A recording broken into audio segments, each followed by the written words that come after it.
नमस्कार, तपाईहरुलाई स्वागत छ नेपाल अनलाइन स्कुलको युट्युब च्यानलमा। हाम्रो युट्युब च्यानलमा कक्षा नर्सरीदेखि मास्टरसम्मका सबै विषयका सबै भिडियोहरू उपलब्ध छन्। तपाईहरुले युट्युबमा गएर अथवा फेसबुकमा गएर नेपाल अनलाइन स्कुल भनी सर्च गरेर हाम्रो भिडियोहरू हेर्न सक्नुहुनेछ। हामीले हरेक क्लासको हरेक विषयको old question solution, model question solution, concept based क्वेसनका सोलुसन, साथसाथै च्याप्टर वाइज क्वेसनका सोलुसन्सको भिडियो बनाएर युट्युब तथा फेसबुक, भाइबर तथा टिकटक सबैतिर हालेका छौँ। ती भिडियोहरू हेरेर तपाईहरुले आफ्नो कन्सेप्ट क्लियर गर्न सक्नुहुन्छ, आफ्नो नलेज बढाउन सक्नुहुन्छ भने आफ्नो एक्जाम पनि राम्रो गर्न सक्नुहुन्छ। र हाम्रो भिडियोलाई लाइक र सेयर गरेर धेरैभन्दा धेरै विद्यार्थीहरू समक्ष पुर्याइदिनु होला र हाम्रो भिडियोहरूलाई सब्स्क्राइब गरेर हाम्रो नेपाल अनलाइन स्कुलको सहयोगी हात पनि दिनुहोला भनेर आग्रह गर्दै म कृष्णदास आजको कक्षा सञ्चालन गर्न गइरहेको छु। र आज चाहिँ हामी कक्षा 9 को नेपाली विषयको पाठ 15 आमाको तस्बिर भन्ने यो कविता वाचन गर्न गइरहेका छौँ। भुपिनले लेख्नु भएको कविता हो यो।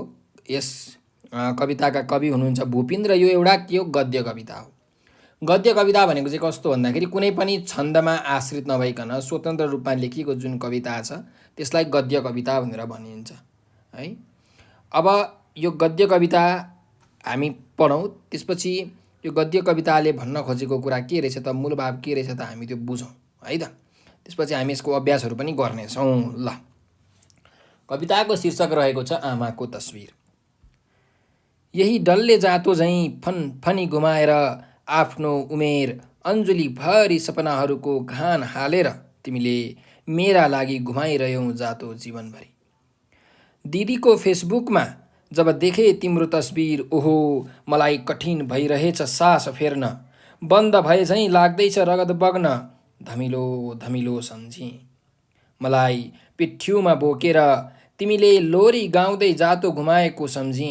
उमेरका 5-6 वटा अखेटा चढेपछि मलाई जातो नजिकै राखेर तिमीले सुनकेशरी मैयाको कथा सुनाएको, तिमीले मधुमालतीको कथा सुनाएको सम्झी। मैले जातो घुमाउने जिद्दी गर्दा तिमीले स्नेहले भनेको सक्दैनस् बाबु अहिले, ठेला उठ्छ कलिलो हत्केलामा।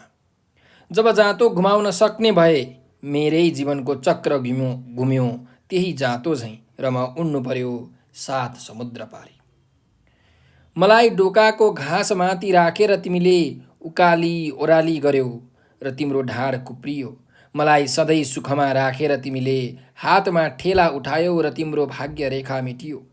अब त फेरिनु पर्थ्यो तिम्रो दैनिकी, तर दिदीले लेखिन् फेसबुकमा आमाको पृथ्वीमा दुःखको मौसम अझै पनि। आमा, मैले यहाँ दुःखले कमाएको पैसाले म जन्मेको घरको दैलो पोतेनछ, चिसमिसेमै गएर ल्याएनछ पानी पँधेराबाट, गोठको भकारो फालेनछ, घाँस काटेनछ खोरियाबाट, दाउरा ल्याएनछ जङ्गलबाट।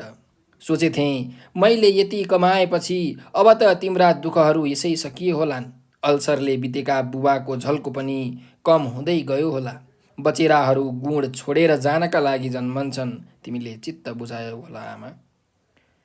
यता म फसेको छु जीवनको दलदलेमा, जति निस्कन खोज्छु यो देशबाट उति नै जोडले भासिन्छु तल, अझ तल, झनै तल।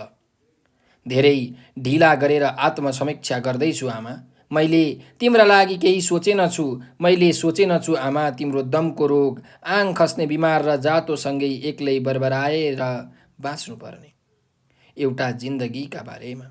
पासपोर्ट भिसा वा पिआरको चक्कर लगाउँदा लगाउँदा, घर गाडी र सम्पत्ति किस्ता तिर्दा तिर्दा मैले बिर्सेछु दुनियाँको सबैभन्दा प्यारो काखलाई। आमा, छुट्टीको दिन जब आकाश चिर्दै उडिरहेका जहाजहरू देख्छु, सोच्छु यी मध्ये कुनै जहाज मेरो देशमा पनि जान्छ। जब हल्ला गर्दै उडिरहेका कर्याङ कुरुङ देख्छु, सोच्छु यिनीहरूको लस्कर मेरो गाउँमा पनि पुग्छ। म त्यो जहाजको एक यात्री बन्न पनि सकेनछु, म त्यो बथानको एउटा चरा बन्न पनि सकेनछु आमा। दिदीको फेसबुकमा जब तिम्रो फोटो देखेँ, म मानी फुक्लिएको जाँतो झैँ भएको छु, म मानी फुक्लिएको जाँतो झैँ भएको छु भनेर यहाँ एउटा आमाको तस्बिर भन्ने जुन कविता छ यो हामीले वाचन गरिसक्यौँ। यो चाहिँ आफ्नो छोराले विदेशमा भएर चाहिँ आफ्नो आमाको दुःखदायी दिनहरू सम्झेर आमालाई केही सेवा सहयोग गर्न नसकेका कारणले आफ्नो दुःख प्रकट गर्दै यो कविता यहाँ लेखेको छ। अब आमाको बारेमा हामीले के चर्चा गर्ने? हामी सबैलाई थाहा छ, जननी जन्मभूमिश्च स्वर्गदपि गरीयसी। आफूलाई जन्म दिने आमा र आफ्नो जन्मभूमि स्वर्गभन्दा पनि प्यारो हुन्छ। अब हामी एकदमै पछि जाने हो भने, एकदमै अघि जाने हो भने, आमा त्यस्ती व्यक्ति हुन् जसले हामीलाई यो सुन्दर पृथ्वीमा जन्म दिनुभएको हो। आमा पक्कै पनि सबैको जीवनमा सबभन्दा महत्त्वपूर्ण मानव हुनुहुन्छ। आमाको आफ्नो बच्चाको लागि जुन माया छ त्योसँग पक्कै पनि अरू कुनै कुराको हामीले तुलना गर्न सक्दैनौँ। उनी प्रकृति जस्तै हुन् जसले केवल बदलामा केही पनि नदिई दिन जान्दछन्। आमा आफ्नो बच्चाको सुरक्षाको लागि कुनै पनि सीमा पार गर्न सक्छिन्। एउटी आमाले आफ्नो शिशु बच्चालाई कुनै कुराकानी बिना पनि बुझ्न सक्दछिन्। आमाले आफ्नो बच्चाको लागि खुसीको त्याग पनि गर्छिन् र अरू कसैले पनि आमाले जस्तै बच्चाको हेरचाह र माया गर्न सक्दैन। यदि पृथ्वीमा कुनै भगवान छ भने ती आमा मात्रै हुन्। यो एकदमै ठिक वाक्य हो। त्यस्तै आमाले आफ्नो बच्चालाई 9 महिनासम्म धेरै दुःख, पीडा, वेदना, कष्ट सहेर गर्भमा राखेर जन्म दिन्छन्। बच्चा जन्मिँदा उसलाई केही पनि थाहा हुँदैन, तर आमा नै हुनु जसले उसलाई हिँड्नदेखि, आमा नै हुन् जसले हामीलाई हिँड्नदेखि लिएर कुराकानी गर्न समेत सबै कुरा सिकाउनुहुन्छ। उहाँ हाम्रो पहिलो शिक्षक हुनुहुन्छ। उनको बच्चाको यस संसारमा पहिलो प्रेम, पहिलो शिक्षक र पहिलो मित्र भनेको आमा नै हुन्। उहाँले आफ्नो बच्चालाई आफ्नो काखमा हुर्काउँछिन्, पढाउँछिन्, बढाउँछिन् र यो संसारको बारेमा सबै कुरा सम्झाउँछिन्। उनलाई, आफ्नो बच्चालाई नैतिक ज्ञान र सही के हो गलत के हो भनेर पनि सबै सिकाउँछिन् आमाले। भविष्यमा बच्चा राम्रो हुन्छ कि खराब हुन्छ त्यो आमामा निर्भर गर्दछ र आमा कहिले पनि चाहनुहुन्न कि उनको बच्चाले कसैलाई चोट पुर्याओस्, अरूसँग नराम्रो व्यवहार गरोस्। यस्तो कहिले पनि आमाले चाहनुहुन्न र आफ्नो बच्चालाई जहिले पनि सही मार्गमा अघि बढ्नको लागि, जीवनमा सही कुरा गर्नको लागि प्रेरणा दिनुहुन्छ। त्यस्तै हुन् आमा। त आमाको महानताको बयान गर्न हामीले सक्दैनौँ। जति बयान गरे पनि त्यो बयान कम नै हुन्छ। अब यो पाठमा पनि आमाको जुन दुःख छ, आमाले गर्नुभएको कष्ट छ, त्यसको बयान एकजना छोराले गरेका छन् जुन विदेशमा छन्। आमाले सानोमा जाँतो बुवा नभएको है, आफ्नो बुवा बित्नु भएको थियो र आमाले नै हेरचाह गर्नुहुन्थ्यो, घरको सबै काम गर्नुहुन्थ्यो। आमाले जाँतो फनी घुमाएर विभिन्न प्रकारका अन्नहरू पिस्नुहुन्थ्यो, आफ्नो अन्जुलीभरि सपनाहरूको घान हाल्नुहुन्थ्यो। त्यो आमाले अहिले पनि त्यो जाँतो घुमाइराख्नु भएको छ। दिदीको फेसबुकमा आमाको तस्बिर देखेर त्यो छोरालाई एकदमै गाह्रो भइरहेको छ। सास फेर्न पनि गाह्रो भइरहेको छ। लाग्दैछ त्यो छोराको शरीरमा भएको जुन नसा छ त्यो नसामा रगत बग्न छोडिसक्यो। आमाले पिठ्युमा बोकेर, आफ्नो ढाडमा बोकेर लोरी गाउँदै, गीत गाउँदै छोरालाई फकाएर जाँतो घुमाएको छोराले सम्झिन्छ। त्यस्तै सुन केसरीको कथा, मधुमालतीको कथा, यस्ता विभिन्न कथाहरू सुनाएर आमाले आफ्नो सन्तान, आफ्नो छोरालाई फुलफुल्याउनुहुन्छ, रुन कहिले पनि दिनुहुन्न।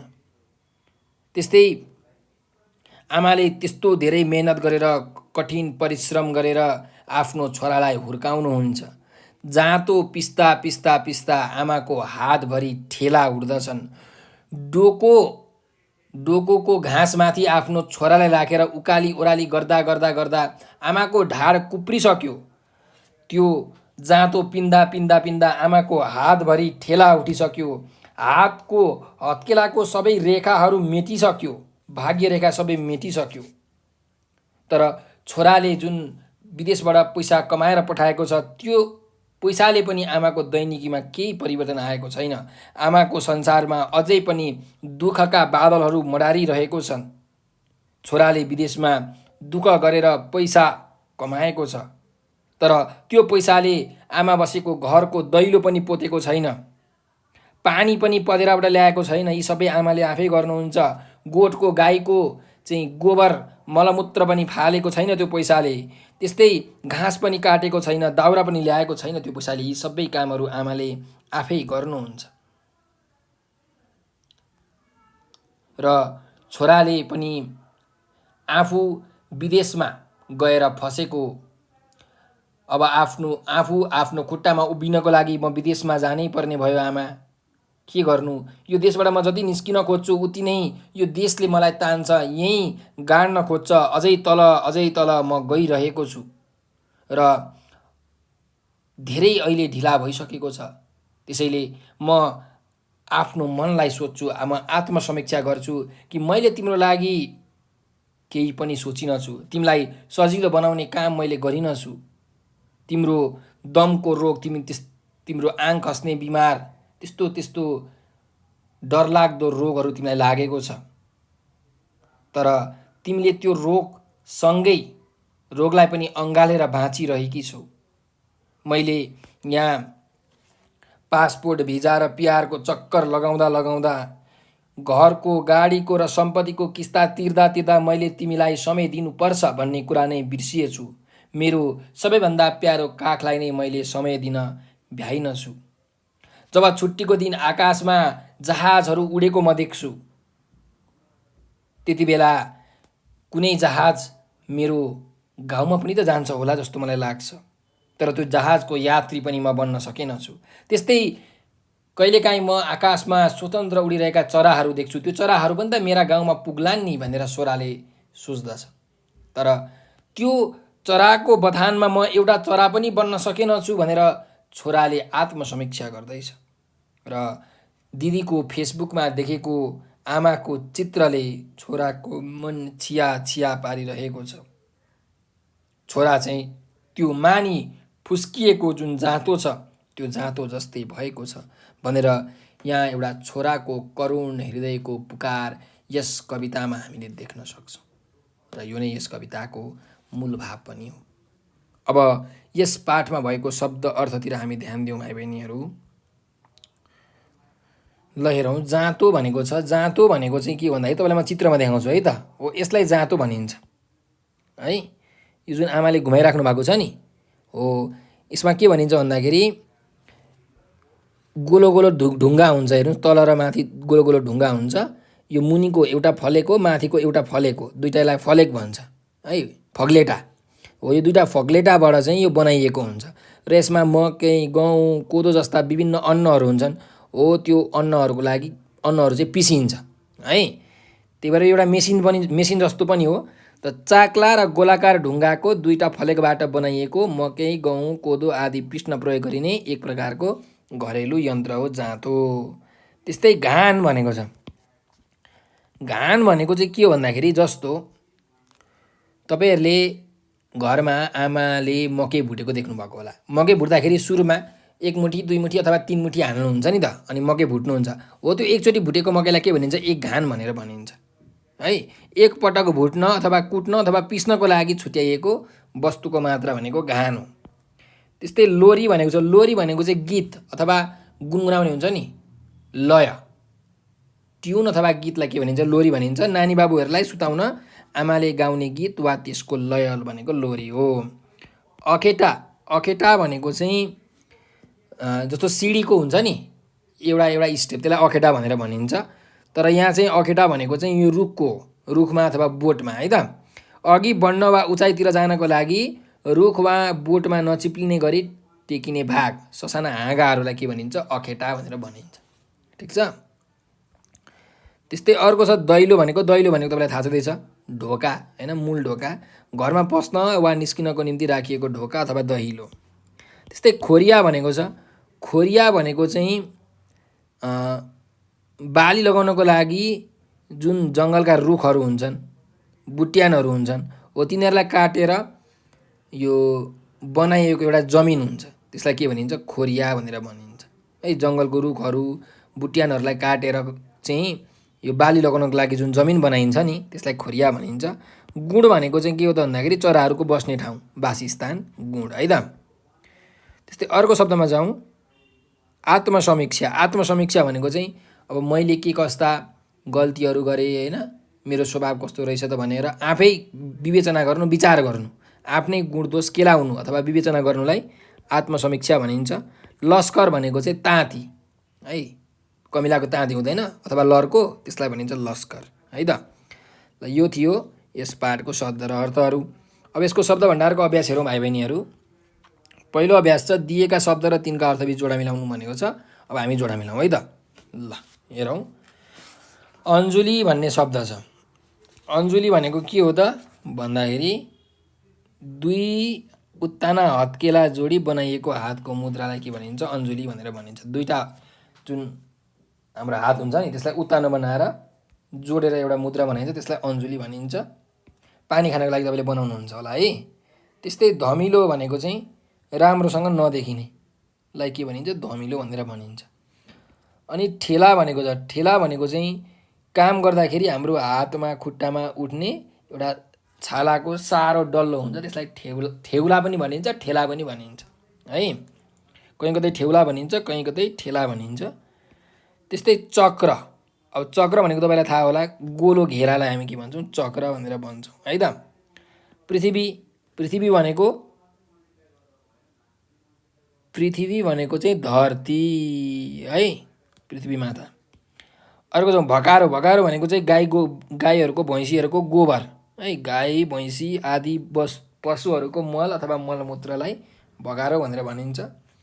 पासपोर्ट भनेको चाहिँ के हो भन्दाखेरि विदेश जानको लागि एउटा सरकारले अनुमति पत्र दिन्छ, त्यसलाई पासपोर्ट भनिन्छ। पासपोर्टलाई नेपालीमा राहदानी भनेर भनिन्छ है त। पानी जहाज भनेको सिप होइन, ठुलो नदी वा समुद्रमा सामान वा मान्छे ओसार पुसार गर्ने साधनलाई के भनिन्छ? पानी जहाज भनेर भनिन्छ। ठिक छ। ल अब 2 नम्बरको अभ्यासमा छौँ। दिएका शब्दको विपरीतार्थी शब्द पाठबाट खोजेर लेख्नुहोस् भनेको छ। यो पाठमा यिनीहरूको विपरीतार्थी शब्दहरू छन्, तपाईँहरूले हेर्न सक्नुहुन्छ। जस्तो विपनाको के छ?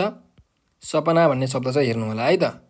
सहजको, सहज भनेको सजिलो, यसको उल्टो हुन्छ गाह्रो अथवा कठिन। कठिन भन्ने शब्द चाहिँ पाठमा छ है त। त्यस्तै गरिकन उकाली भन्ने शब्द छ। उकालीको के हुन्छ? ओह्राली, उल्टो अर्थ है, विपरीतार्थी अर्थ पाठमै छ यो। सुखको उल्टो दुःख। त्यस्तै गरिकन माथिको उल्टो तल, झन तल, अझै तल भन्ने छ। अनि पातालको के छ त? आकाश है, उल्टो अर्थ। आकाशमा उडिरहेका चराहरू जस्तो बन्न सकिनछु म भनेर भनेको हुन्छ, हो त्यहाँ छ, तपाईँले हेर्न सक्नुहुन्छ। पातालको उल्टो आकाश। त यसरी तपाईँले विपरीतार्थी शब्दहरू पनि खोज्न सक्नुहुन्छ। अब जाउँ 3 नम्बरको अभ्यास। दिएका पद अथवा पदावलीलाई अर्थ खुल्ने गरी वाक्यमा प्रयोग गर्नुहोस् भनेको छ। ल हेरौँ, जाँतो भनेको छ है।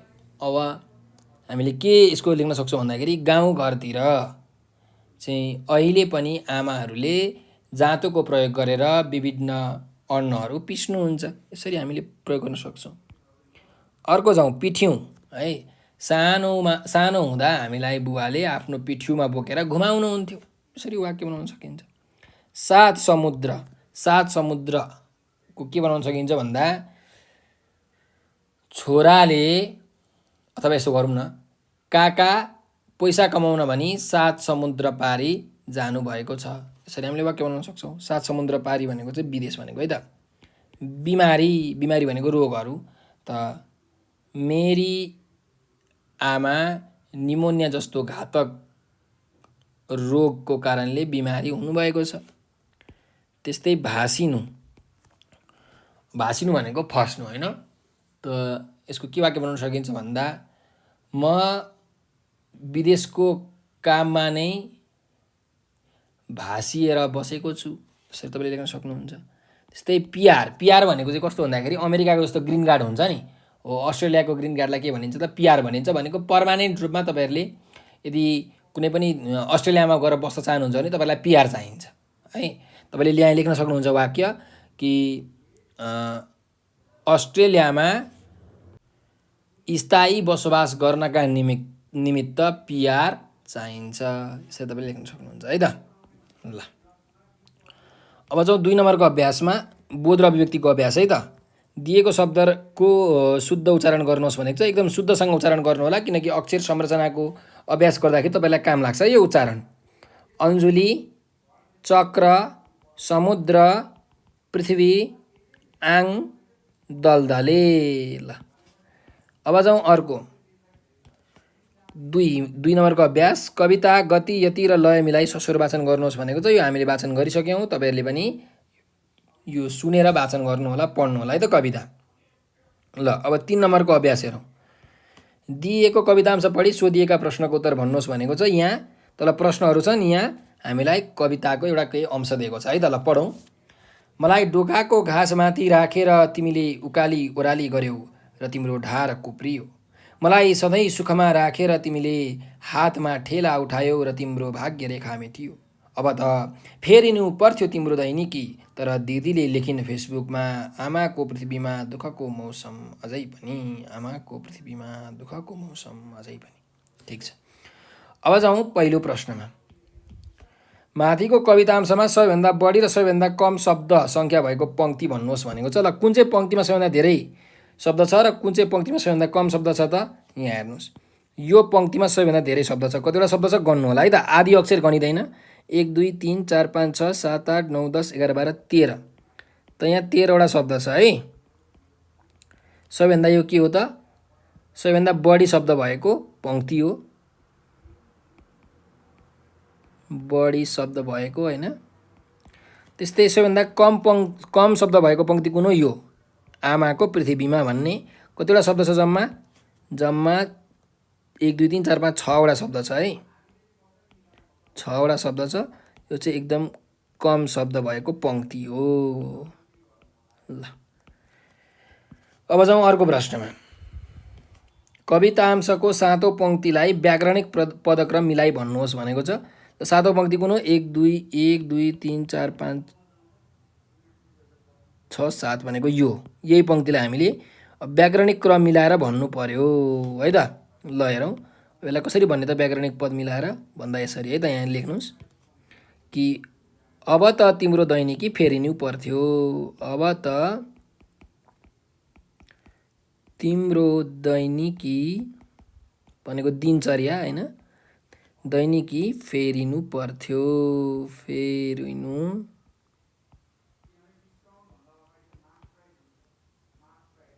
पर्थ्यो यसरी हामीले लेख्न सक्छौँ है त। ल अब जाउँ अर्को अभ्यासमा। अर्को प्रश्न। आमाको पृथ्वीमा दुःखको मौसम भन्नुको अर्थ के हो भनेको छ। आमाको पृथ्वीमा दुःखको मौसम अझै छ अरे भन्नुको मतलब आमाको संसारमा आमाले अहिले पनि विभिन्न दुःख कष्ट पीडाहरू भोगिराख्नु भएको छ। अनेकन प्रकारका दुःखहरू आइरहन्छन् भन्नु नै यसको के हो त अर्थ हो है। आमाको संसारमा अथवा भनौँ आमालाई अहिले पनि विभिन्न प्रकारका दुःख कष्टहरूले सताइरहेका छन् भन्नु यसको अर्थ हो। यसरी लेख्न सक्नुहुन्छ है त। अर्को जाउँ। आमाको ढाड कुप्रिनाको खास कारण के हो भनेको छ। ल हेर्नुहोस् त। आमाको ढाड कुप्रिनेको खास कारण के हो त? मलाई डोकाको घाँसमाथि राखेर तिमीले उकाली ओराली गर्यौ र तिम्रो ढाड कुप्रियो भनेको काम गर्दा गर्दा होइन, डोकामा घाँस बोकेर उकाली ओराली गर्दा गर्दा आमाको ढाड कुप्रिएको हो। यसरी तपाईँले लेख्न सक्नुहुन्छ है। ल अब जाउँ 4 नम्बरको अभ्यासमा। दिएका प्रश्नको उत्तर लेख्नुहोस् भनेको छ। ल यहाँ विभिन्न प्रश्नहरू छन्। पहिलो छ कवितामा कविले आमाका बारेमा धमिलोसँग सम्झेका कुरा के हुन् भनेको छ है। एकदम धमिलो भनेको चाहिँ लगभग अब बिर्सिन आँटेको भनेर भन्न खोजेको है त। तर पनि अलिअलि चाहिँ याद भएको कुराहरू भनेको चाहिँ धमिलोसँग सम्झेको कुरा भनेको छ। अब के हो त? कविले धमिलोसँग सम्झेको कुरा के हो तपाईँले यहाँ सुरुमा देख्न सक्नुहुन्छ है। धमिलो धमिलो सम्झिए भनेर भनेको छ नि होइन। धमिलोसँग सम्झेको कुरा के हो भने आफ्नो सानो हुँदा है, छोरा सानो हुँदा आमाले अन्जुलीभरि सपनाहरूको घान हालेर जातो फनफनी घुमाएर चाहिँ अन्नहरू पिस्नुहुन्थ्यो। र दिदीले फेसबुकमा हालेको जब तस्बिर मैले देखेँ,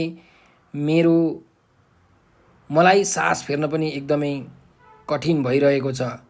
रगत मेरो शरीरमा रगत बग्न पनि बन्द भए जस्तो लाग्दछ भन्ने कुरालाई उहाँले धमिलो गरी सम्झिए। कसले? कविले, है त। ल, यसरी तपाईँले लेख्न सक्नुहुन्छ। अब खासमा भनेको धमिलो गरी सम्झिए भनेको चाहिँ यति कुरा हो। यही डल्ले जातो चाहिँ फनफनी घुमाएर आफ्नो उमेर अञ्जुलीभरि सपनाहरूको घान हालेर तिमीले मेरो लागि घुमाइरह्यौ जातो जीवनभरि भनेर भनेको छ। भनेको आमाले कवि सानो हुँदा डल्ले जातोमा अञ्जुलीभरि सपनाहरूको घान हालेर जातो फनफनी घुमाएर पिस्नु भएको कुरा चाहिँ कविले धमिलो गरी सम्झिएका छन् अथवा सम्झिए, यसरी लेख्न सक्नुहुन्छ। ठिक छ। ल, अर्को जाउँ। दुनियाँको सबैभन्दा प्यारो आमाको काखलाई म पात्रले किन बिर्सेका रहेछन् भनेर भनेको छ। दुनियाँको सबैभन्दा प्यारो आमाको काखलाई म पात्रले किन बिर्सेका रहेछन्? ल, हेर्नुहोस्, यसको उत्तर पनि यहाँ तपाईँले कविताको पङ्क्तिमा देख्न सक्नुहुन्छ है।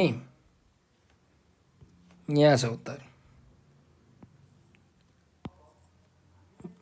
पासपोर्ट, भिसा र पिआरको चक्कर लगाउँदा घर गाडी र सम्पत्तिको किस्ता तिर्दा मैले बिर्सिएछु दुनियाँको सबैभन्दा प्यारो काखलाई भनेर यहाँ भनेकै छ है।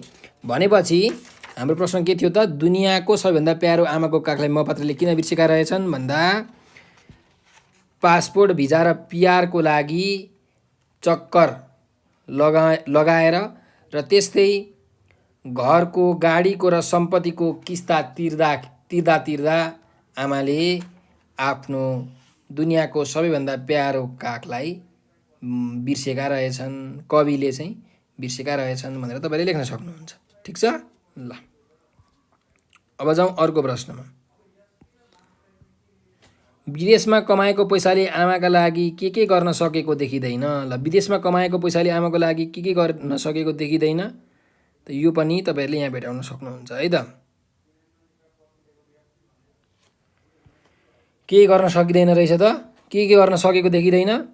घरको दैलो पोतेको, झिसमिसेमै भनेको बिहानै गएर पँधेराबाट पानी ल्याउने काम, गोठको भकारो फाल्ने काम, खोरियाबाट घाँस काट्ने काम र जङ्गलबाट दाउरा ल्याउने काम है। सो तपाईँले लेख्न सक्नुहुन्छ, विदेशमा कमाएको पैसाले आमाको लागि घरको दैलो पोत्ने, झिसमिसमै गएर पँधेराबाट पानी ल्याउने, गोठको भकारी फाल्ने, खोरियाबाट घाँस काट्ने र जङ्गलबाट दाउरा ल्याउने काम गर्न सकेको देखिँदैन। यसरी उत्तर लेख्नु होला। ठिक छ। ल, अब जाउँ अर्को अन्तिम प्रश्नमा। म पात्र देश फर्कन जहाजको यात्री बन्न नसक्नुको कारण के हो भनेर भनेको छ। म पात्रले चाहिँ जुन जहाज छ त्यो जहाजको यात्री बन्न नसक्नुको कारण चाहिँ के हो त भन्दा दुःख गरेर, कष्ट गरेर, ऋणहरू काटेर छोरा विदेशमा गएको हुन्छ हैन, र त्यो ऋणको पैसा चुकाउनको लागि, गाडी, घर र सम्पत्तिको किस्ता तिर्नको लागि चाहिँ उसले अझै धेरै मेहनत र अझै धेरै परिश्रम गर्नुपर्ने हुन्छ र आफ्नो जिन्दगी बनाउनको लागि अझै धेरै पैसा कमाउनु पर्ने हुन्छ। त्यसैले ऊ आफ्नो देश फर्कने जहाजको यात्री बन्न सकेन। यसरी तपाईँले लेख्न सक्नुहुन्छ है। के कारणले गर्दाखेरि अरे घर, गाडी र सम्पत्तिको किस्ता तिर्न, पासपोर्ट, भिजा र पिआरको चक्कर लगाउन, अथवा पासपोर्ट, भिजा अथवा पिआर लिनको लागि, घर, गाडी र सम्पत्तिको किस्ता तिर्नको लागि चाहिँ ऊ जहाजको यात्री बन्न सकेको छैन र आफ्नो जीवन बनाउनको लागि पनि अझै धेरै मान्छेलाई त पैसा कमाउन मन लाग्छ, त्यही भएर है त। ल, अब जाउँ 5 नम्बरको अभ्यासमा। दिएको अनुच्छेद पढ्नुहोस् र सोधिएका प्रश्नको उत्तर दिनुहोस् भनेको छ। यो प्रश्न पढौँ है त। मोबाइल तथा कम्प्युटरमा इन्टरनेटका माध्यमबाट समुदायमा आधारित सामग्री आदान प्रदान गर्ने एक प्रकारको सञ्चार माध्यम सामाजिक सञ्जाल हो। यसका माध्यमबाट हामीले आफूले प्राप्त गरेका सूचना, विचार, फोटो, भिडियो लगायतका सामग्री आफन्त साथीभाइ तथा शुभेच्छुकमाझ आदान प्रदान गर्छौँ। ग्रामीण भेगमा समेत इन्टरनेटको पहुँच विस्तार भएसँगै सामाजिक सञ्जाल प्रयोगको दायरा निकै फराकिलो भएको छ। सूचना र प्रविधिको विकाससँगै युवाहरूको त कुरै छोडिदिउँ, बाल बालिकादेखि ज्येष्ठ नागरिक समेतका हात हातमा मोबाइल चलिरहेको देखिन्छ। यसैबाट सबै उमेर समूहको सामाजिक सञ्जालप्रति आकर्षण बढ्दै गएको देखिन्छ। यसैमा सबैजना रमाउँछन्। यसले मानिसलाई सशक्त रूपमा जोड्ने काम गर्नुका साथै यो मानव जीवनको अभिन्न अङ्ग जस्तै बनेको छ। सूचना तथा जानकारी लिन, समाचार हेर्न मानिसले सामाजिक सञ्जालकै सहारा लिइरहेका हुन्छन्। त्यस्तै सामाजिक सञ्जालको प्रयोगले सामाजिक सचेतनाको स्तर वृद्धिमा सहयोग पुर्याएको छ। एकातर्फ यसले हाम्रो दैनिकीलाई अझ सरल बनाइदिएको छ भने अर्कातर्फ प्रयोगकर्ताको असावधानीका कारण कतिपय संवेदनशील घडीमा मानसिक त्रास र जोखिम समेत थपिदिएको देखिन्छ भनेर यहाँ चाहिँ हाम्रो एउटा अनुच्छेद दिएको छ है त। ल हेरौँ, अब पहिलो प्रश्न छ सामाजिक सञ्जाल भनेको के हो त। यहाँ हेर्नुहोस्, मोबाइल तथा कम्प्युटरमा इन्टरनेटको माध्यमबाट समुदायमा आधारित सामग्री आदान प्रदान गर्ने एक प्रकारको सञ्चार माध्यम सामाजिक सञ्जाल हो। यसरी उत्तर लेख्न सक्नुहुन्छ है, उत्तर यही छ। अर्कोमा जाउँ, सामाजिक सञ्जालको सदुपयोग कसरी गर्न सकिन्छ भनेर हामीलाई यहाँ प्रश्न छ। सामाजिक सञ्जालको सदुपयोग कसरी गर्न सकिन्छ त, यहाँ हेर्नुहोस्। ल हेरौँ कसरी सदुपयोग गर्न सकिन्छ भन्दा यसको प्रश्नको उत्तर पनि यहाँ छ है त। चाहिँ हामीले आफूले प्राप्त गरेको सूचना, विचार, फोटो, भिडियो लगायतका सामग्री आफन्त साथीभाइ तथा शुभेच्छुक माझ आदान प्रदान गरेर सामाजिक सञ्जालको सदुपयोग गर्न सकिन्छ। यसरी तपाईँले लेख्न सक्नुहुन्छ। त्यस्तै यो कुरामा तपाईँले यहाँ पनि थप्न सक्नुहुन्छ, सूचना तथा जानकारी लिन र समाचार हेर्न, यसरी पनि तपाईँहरूले सदुपयोग गर्न सक्नुहुन्छ। त यो दुईवटा कुरालाई जोडेर तपाईँहरूले यसको उत्तर लेख्न सक्नुहुन्छ है त। ल अर्को प्रश्नमा जाउँ, सामाजिक सञ्जाल प्रयोगकर्ताले कुन कुरामा सावधानी अपनाउनु पर्छ भनेर भनेको छ। अब कुन कुरामा सावधानी अपनाउनु पर्छ त, यहाँ हेर्नुहोस्। अर्कातर्फ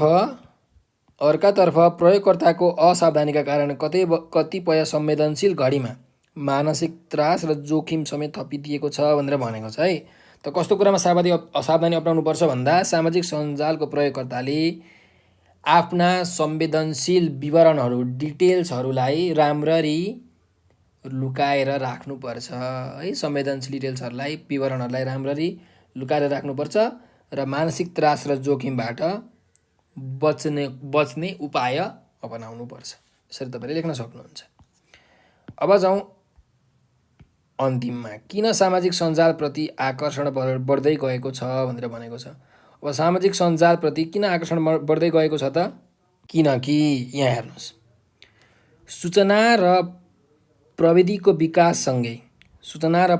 विकाससँगै इन्टरनेटको पहुँच विस्तार भएको छ है। इन्टरनेटको पहुँच विस्तार भएको छ भनेको धेरै ठाउँमा इन्टरनेट गएको छ। बालबालिकादेखि ज्येष्ठ नागरिक समेतका हातमा मोबाइल छन् र यसले मानिसलाई सशक्त रूपमा जोड्ने काम गर्नुका साथै विभिन्न सूचना तथा जानकारी लिन, समाचार हेर्न यसको प्रयोग भएका कारणले यसको आकर्षण बढ्दै गएको देखिन्छ। यसरी तपाईँले लेख्नु होला है त। यो मैले कलर गरेको सबै लाइनहरूलाई जोडेर एउटा उत्तर चाहिँ तपाईँले यहाँ लेख्नुपर्छ है त। ल अब जाउँ अर्को अभ्यास, ख नम्बरको अभ्यास, भाषा संरचनाको पहिचान गर्नुहोस् भनेको छ। ल हेरौँ, आशा शब्दको विपरीतार्थी शब्द टिपी वाक्यमा प्रयोग गर्नुहोस् भनेको छ। ल आशा शब्दको के हुन्छ विपरीतार्थी शब्द, उल्टो अर्थ निराशा। आशाको निराशा। त हामीले के वाक्य बनाउन सक्छौँ, निराशाको वाक्य पनि बनाउनु पर्यो है त। ल आज सामाजिक सञ्जालमा भएका नराम्रा गतिविधिले मानिसहरूमा निराशा छाएको छ। यसरी तपाईँले लेख्न सक्नुहुन्छ है त, वाक्य बनाउन सक्नुहुन्छ। ल अब जाउँ अर्को प्रश्नमा, साँघुरो र विकर्षण शब्दको विपरीतार्थी शब्द भनेको उल्टो अर्थ चाहिँ अनुच्छेदबाट खोजेर लेख्नुहोस् भनेको छ। साँघुरो र विकर्षण, ल हेर्नुहोस्, साँघुरोको उल्टो अर्थ के हुन्छ, फराकिलो है। त्यस्तै विकर्षणको उल्टो अर्थ के हुन्छ, आकर्षण। यही छ है त। ल अब जाउँ अर्को अभ्यासमा।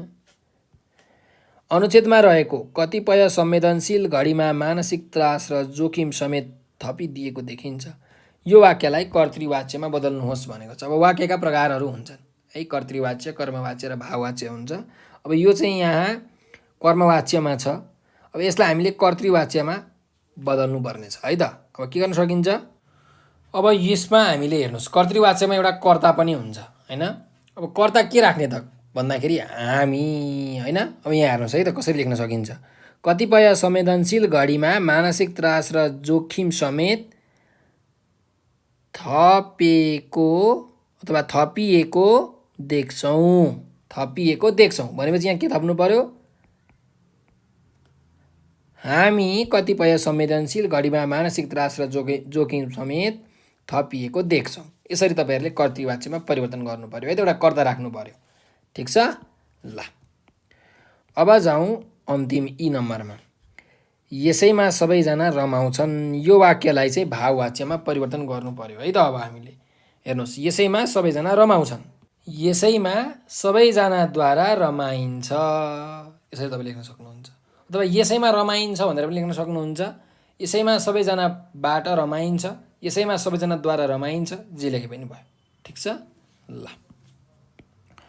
अब जाउँ 6 नम्बरको अभ्यासमा। आमाको तस्बिर कविताका आधारमा आमाले छोराछोरीप्रति गर्ने माया ममताको चर्चा गर्नुहोस् भनेको छ। अब यसको चर्चा हामीले अघि मूल भावमा पनि गरिसकेका छौँ। यसको जति चर्चा गरे पनि सकिँदैन होइन। आमाले आफू पनि खाइ नखाइ हामीलाई खुवाउनुहुन्छ, लालाबालाहरूलाई पाल्नुहुन्छ, आफू पनि नसुती दिनरात आफ्नो छोराहरूको लागि मेहनत गर्नुहुन्छ। अलिकति केही भएर रुयो भने पनि विभिन्न कथाहरू, गीतहरू गाएर, लोरीहरू गाएर हामीलाई फकाउनुहुन्छ, फुल्याउनुहुन्छ, हामीलाई घाँसको भारी माथि बोकेर हिँडाउनुहुन्छ, डुलाउनुहुन्छ। आफ्नो र आफ्नो बच्चाको पेट पाल्नको लागि जाँतो ढिकी जस्ता बडा कठिन कठिन कामहरू सोर्नुहुन्छ। घरमा गाईको भकारो सोर्नेदेखि लिएर घर लिपपोत गर्नेसम्मको काम सबै आमाले आफै गर्नुहुन्छ। त्यस्तै गरिकन घाँस काट्ने, दाउरा ल्याउने अनि पँधेरोबाट पानी ल्याउने जस्ता सबै कामहरू गर्नुहुन्छ। कसका लागि भन्दा त्यही छोराको लागि, छोराको जीवन उज्जवल होस् भन्नका लागि आमाले त्यस्ता त्यस्ता काम गर्नुहुन्छ। आमाले गरेको कामले आमाको ढाड कुप्रिसक्यो, आमाले गरेको कामले आमाको हातको रेखाहरू सबै मेटिसक्यो। त्यही पनि आमाको संसारबाट ती दुःखका दिनहरू अझै पनि गएका छैनन्। ती दुःखका मौसम अझै पनि छन् जुन आमाले आफ्ना छोराछोरीहरूको उत्तर प्रगति होस् भनेर गर्नुभएको थियो। त आमाले एकदमै धेरै हामीलाई माया गर्नुहुन्छ। उहाँले नैतिक मूल्य मान्यता सिकाउनुहुन्छ। कुनै कुरा बिना आफ्नो बच्चालाई बुझ्न सक्नुहुन्छ। त आमा र छोराबीच निसन्देह एकदमै बलियो भावनात्मक सम्बन्ध हुन्छ। जब उसको छोरा, उसको बच्चा भोकाएको हुन्छ, आमाले आफू पनि नखाई आफ्नो बच्चा बच्चीलाई आमाले खुवाउनुहुन्छ।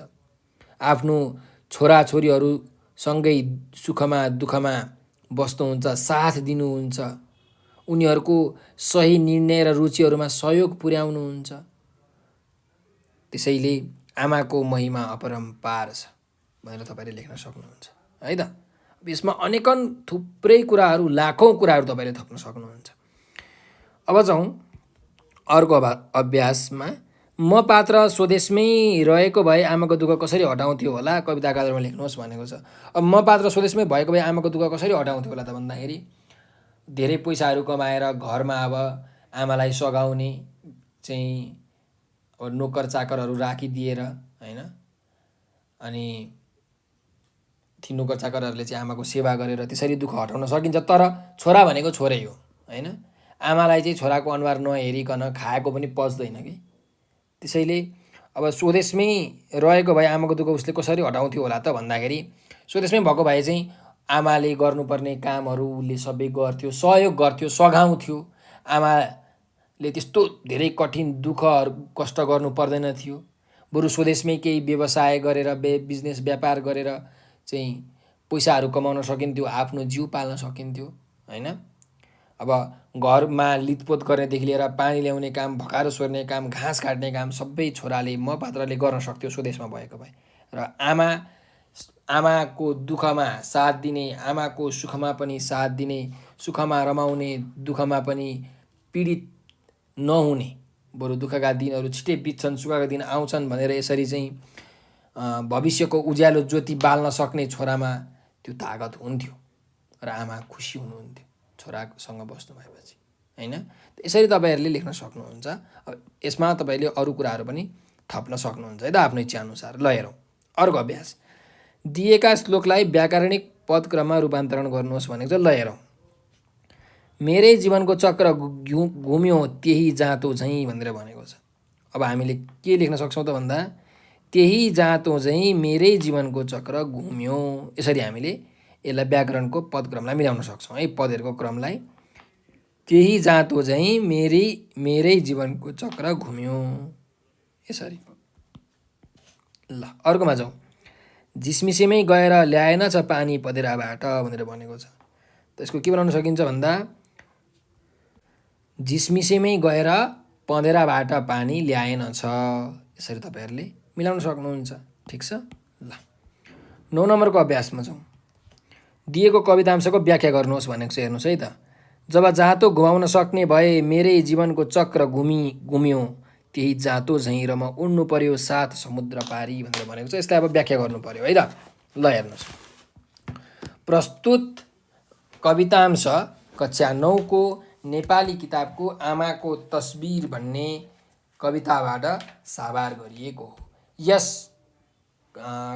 कविताका कवि भुपिन हुनुहुन्छ र यो गद्य कवितामा कविले आमाको महत्त्वको बारेमा व्याख्या, वर्णन र विश्लेषण गर्नुभएको छ। विदेशिएको छोराले आमाको सहयोग गर्न नपाउँदा, आमालाई सँगै बसेर साथ दिन नपाउँदा उसले सम्झेका विभिन्न सम्झनाका पानाहरूलाई पल्टाउँदै ती दुःखका दिनहरूलाई सम्झँदै उसले यो कविता लेखेका छन्। कसले त? कविले, अथवा भनौँ म पात्रले। आमाले सानो छँदा आफ्नो छोरालाई पिठ्युमा बोकेर घाँस दाउरा गर्नुहुन्थ्यो। त्यस्तै आफ्नो अन्जुली भरि अन्नका दानाहरू लिएर त्यसलाई पछि छोराले केही गर्ला, छोराले मलाई सघाउला भनेर आफ्ना सपनाहरू त्यो जाँतोमा पिस्नुहुन्थ्यो। जाँतोमा ती अन्न पिस्दा पिस्दा आमाको हातभरि थेला उठेका थिए। आमाले घाँस दाउरा गर्दा गर्दा आमाको ढाड कुप्री परिसकेको थियो। जसरी त्यो जाँतो आमाले घुमाउनुहुन्थ्यो त्यसरी नै एक समय आयो तब मेरो जीवनको चक्र पनि घुम्यो, म पनि ठुलो हुँदै गएँ। म पात्र है त। म पनि ठुलो हुँदै गएँ र ठुलो भएसँगै, उमेर बढेसँगै म माथि पनि जिम्मेवारीको बोझ थपियो। मैले पनि अब केही कमाउनुपर्छ, केही गर्नुपर्छ भनेर मैले सोचेँ। तर हाम्रो देशमा जागिर अथवा काम नपाएका कारणले मैले विदेशिनु पर्यो। आमाका ती दुःखहरूलाई हटाउनको लागि मैले विदेश जानै पर्ने बाध्यता आयो र म 7 समुद्र पारी आमालाई छोडेर, आमालाई त्यही दुःखमा राखेर म विदेशतिर गएँ। केही पैसा कमाइन्छ, आमालाई सुख सहेलमा राखिन्छ भनेर त्यो आशले म 7 समुद्र पारी विदेशमा गएँ भन्ने चाहिँ यस कविताको के हो त भाव। यो कवितांशको व्याख्या, विश्लेषण यसरी तपाईँले लेख्न सक्नुहुन्छ। ठिक छ। ल 10 नम्बरमा जाउँ। दिएको अनुच्छेद पढ्नुहोस् र त्यसै गरी मलाई मनपर्ने ठाउँ शीर्षकमा भावात्मक अनुच्छेद तयार पार्नुहोस् भनेको छ। अब यो अनुच्छेद तपाईँहरूले पढ्नु होला र यहाँ एउटा आफ्नो देशको बारेमा चाहिँ एकदम भावनामा डुबेर अनुच्छेद लेखिएको छ। त्यस्तै तपाईँलाई कुनै मनपर्ने एउटा कुनै ठाउँ होला, हो त्यो ठाउँको बारेमा सबै राम्रोसँग तपाईँहरूले चाहिँ चित्रण गर्नुहोस् आफ्नो मगजमा, आफ्नो दिमागमा, सानोभन्दा सानो कुराहरू, र त्यसलाई मनको कुरा खोलेर, मनको कुरा पोखेर आफ्ना सबै अनुभूतिहरूलाई मिसाउँदै अनुच्छेद तपाईँले लेख्नुभयो भने तपाईँको त्यो भावात्मक अनुच्छेद हुन्छ। यसको ढाँचा तपाईँले यहाँ हेर्न सक्नुहुन्छ है त। यो पढ्नु होला। 11 नम्बरको अभ्यासमा जाउँ। हाम्रो अन्तिम अभ्यास छ। दिएको अनुच्छेद पढ्नुहोस् र तोकिएको कार्य गर्नुहोस् भनेको छ। अब यो पनि तपाईँहरूले गर्नुपर्ने कार्य छ। यो सन्दर्भ पढ्नु होला, यो अनुच्छेद पढ्नु होला र यहाँ तल जुन भनिएको छ तपाईँलाई मनपर्ने कुनै विधाको प्रतियोगितामा पुरस्कृत हुनका लागि गरेको परिकल्पना कक्षामा प्रस्तुत गर्नुहोस् भनेको छ। यो तपाईँले प्रस्तुत गर्नुहोला। र यो सँगसँगै हाम्रो आमाको तस्बिर भन्ने पाठको हामीले सबै अभ्यासहरू पनि गरिसकेका छौँ। तपाईँहरूलाई यो भिडियो कस्तो लाग्यो कमेन्टमा प्रतिक्रिया दिन भने नबिर्सनु होला। र यदि तपाईँहरूलाई कुनै समस्या आइपरेको छ, केही कुरा सोध्न जान्न बुझ्न मन लागेको छ भने हाम्रो यो सम्पर्क नम्बर 9849595895 मा कल गरेर पनि सोध्न सक्नुहुन्छ, समस्या राख्न सक्नुहुन्छ भने भाइबर, टेलिग्राम र व्हाट्सएपमा पनि तपाईँहरूले मेसेज गरेर आफ्नो समस्या व्यक्त गर्न सक्नुहुन्छ। त्यस्तै हामीले हरेक क्लासको हरेक सब्जेक्टको old question, model question, concept based क्वेसनका सोलुसनहरू, च्याप्टर वाइज क्वेसनका सोलुसनहरूको भिडियो बनाएर YouTube, Facebook, TikTok, Twitter, Instagram सबैतिर हालेका छौँ। हो ती भिडियोहरू हेरेर तपाईँले आफ्नो ज्ञान बढाउन सक्नुहुन्छ। र यदि तपाईँहरूलाई कुनै पनि क्लासको कुनै पनि सब्जेक्टको भिडियो चाहिएको छ भने यही नम्बर 9849595895 को भाइबर, व्हाट्सएप र टेलिग्राममा मेसेज गर्नुहोला। सर मलाई क्लास 9 को नेपालीको सबै भिडियो पठाइदिनुहोस्, सर मलाई क्लास 9 को म्याथको सबै भिडियो पठाइदिनुहोस्, सर मलाई क्लास 10 को चाहिँ इङ्ग्लिसको सबै भिडियो पठाइदिनुहोस् भनेर यसरी तपाईँले मेसेज गर्नुभयो भने हामीसँग सम्बन्धित जे भिडियोहरू छन् ती सबै भिडियोहरू हामी तपाईँलाई पठाइदिन्छौँ र त्यसको तपाईँले राम्रोसँग अध्ययन गर्न सक्नुहुन्छ। त्यस्तै गरिकन हाम्रो भिडियोहरूलाई लाइक र सेयर गरेर धेरैभन्दा धेरै विद्यार्थीहरू समक्ष पुर्याइदिन म विनम्र अनुरोध गर्दछु। साथसाथै हाम्रो युट्युब च्यानल नेपाल अनलाइन स्कुललाई सब्सक्राइब गरेर हाम्रो सहयोगी हात बनिदिनु होला। हजुरहरूकै साथ र सहयोगको कारणले गर्दाखेरि नेपाल अनलाइन स्कुलले अहिले उचाइ छुन सफल भएको छ। र हजुरहरूले यसरी नै माया गरिदिइराख्नु भयो भने हामी यस्तै नयाँ नयाँ कन्टेन्टहरू, नयाँ नयाँ भिडियोहरू लिएर आउने नै छौँ, जुन तपाईँहरूको लागि एकदमै फलदायी साबित हुनेछ। र जानुभन्दा अगाडि तपाईँहरूले आफ्नो अमूल्य समय दिएर यो भिडियो अन्तिम समय दिनुभयो, त्यसको लागि तपाईँहरूलाई म हृदयबाट मुरी धन्यवाद दिन चाहन्छु। हस्त, नमस्कार।